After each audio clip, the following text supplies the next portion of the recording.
కాలువలు డ్యామేజ్ అయినాయి, ఇళ్ళకి నీళ్ళు వచ్చినాయి, కొన్ని చోట్ల ఇండ్లు పూర్తిగా డ్యామేజ్ అయినాయి. మరి కొన్ని వేల ఎకరాల్లో వ్యవసాయ భూములు మునిగిపోయినాయి. ఈరోజు ప్రజాప్రతినిధులు అధికారులతో సహా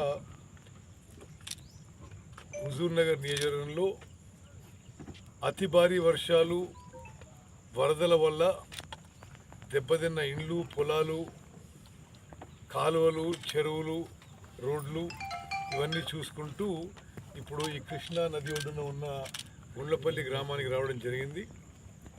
మరి వెంటనే ప్రభుత్వం అన్ని సహాయ చర్యలు మొదలు పెడతాము.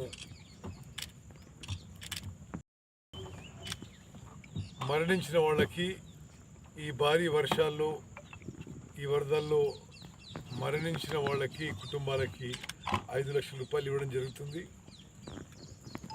మరి పాక్షికంగా ఇంట్లో కొంత నష్టం జరిగిన వాళ్ళకి 10,000 రూపాయలు ఇవ్వడం జరుగుతుంది. పూర్తిగా ఇల్లు ధ్వంసం అయిపోతే వాళ్ళకి కొత్త ఇల్లు ఇందిరమ్మ ఇళ్ల పథకం కింద ఇస్తాం. అదేవిధంగా పశువులు పోయిన వాళ్ళకి మరి ఆ పశువుకి కంపెన్సేషన్ కింద 50,000 రూపాయలు ఇవ్వడం జరుగుతుంది. ఆ విధంగా అందరికీ ఎంతో కొంత సహాయం చేయడానికి మా ప్రభుత్వం ముందుకొస్తుంది.